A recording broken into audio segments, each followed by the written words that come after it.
Successful podcasters know the importance of making content your audience loves. But your podcast has more than one audience, audiences with different needs. Are you making content for all of them?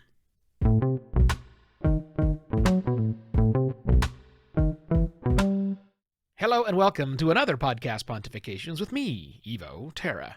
I work with a lot of businesses to help shape their podcasting strategy, sometimes just on a purely consulting level, and it's up to them to do the implementation.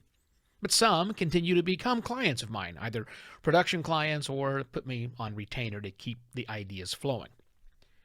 One of the biggest disconnects I see from a lot of the short-term clients or prospects who fail to become a client has to do with how they see the audience, the listeners of the podcast they want to have. See, for many of these business-minded clients, a listener is a binary object. They either listen or they don't. And I suppose that, that's demonstrably true, but it's not really a helpful heuristic. I think it's too simple. But the problem is that's how they're used to thinking about their customers. Someone is a customer or they're not a customer. But this approach, I think, leads to some pretty poor podcast planning as well as implementation, in my experience. Because in reality, it's helpful to bucket people into three groups, not just those two. Group one is, people who haven't yet listened to your podcast. Group two are the people who do listen to your podcast, almost without fail. But group three is a new one. And that's made up of people who change state, if you will, from listener to non-listener. And they go back and forth at that. Now, all three of these groups need some attention. And that means having not just one audience engagement strategy, but three. Not just a handful of tactics that are applicable to only one of those groups, but a slate of tactics that roll up to those three different audience engagement strategies. And that's a lot of work. But also, when you break down the needs of those groups, you'll see there's really not any other way to do that. Group one, the never have listened to group. Never have listened to you group specifically. They need content from you that lets them know that your podcast exists.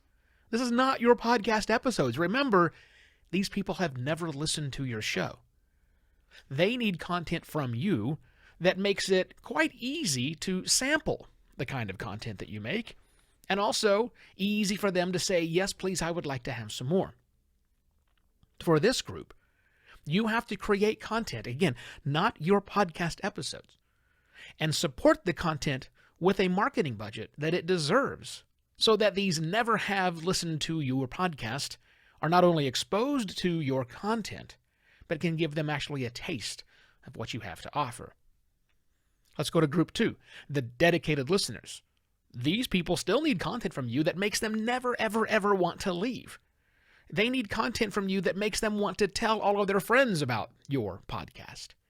And yes, this is in fact the podcast episodes that you make, but it's more than that, because you need to create content where your dedicated listeners live.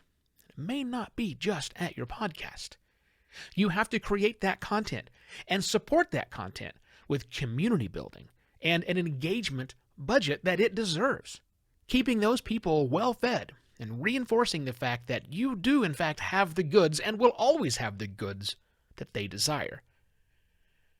Let's move to group three, those who dip in and out of your podcast. They also need content from you, but the content needs to give them a compelling reason to listen. They're busy. They need content from you that fits their purpose, not just fit for your purpose. So yes, your podcast episodes, of course, but also your social shares, your newsletter, your videos.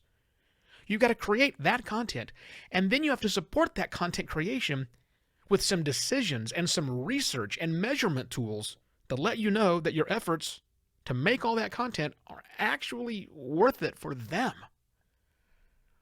But again, these three groups are very different, and you can't do audience engagement the same for all three. Being ultra responsive in your show's Discord server, it's not going to help anybody who's not a listener. And unless it's packaged in a compelling way, it'll probably miss many of those who dip in and out of your show. But of course, you will need to be ultra responsive in that community in service to your most loyal fans. A properly funded and executed marketing campaign won't have any impact at all on your most loyal listeners who listen to you, or even those who listen to you just off and on because they're already there. But a properly funded and executed marketing campaign is warranted if there are huge segments of the population that you've not yet reached. And analyzing the listener experience journey to your show, that's not going to impact anybody who doesn't know about your show. And it probably doesn't even matter to those who listen to every single episode. But devoting the time to create formats that are more easily consumed by the occasional listener can move them towards that loyalty I know you want. So all of these audience engagement initiatives, and so many more, are important. They're just important for different reasons. So focus on the audience, not just the audience, focus on the audiences, all of them, and the rest tends to follow. With that, I shall be back on Monday with yet another podcast, Pontifications. Cheers!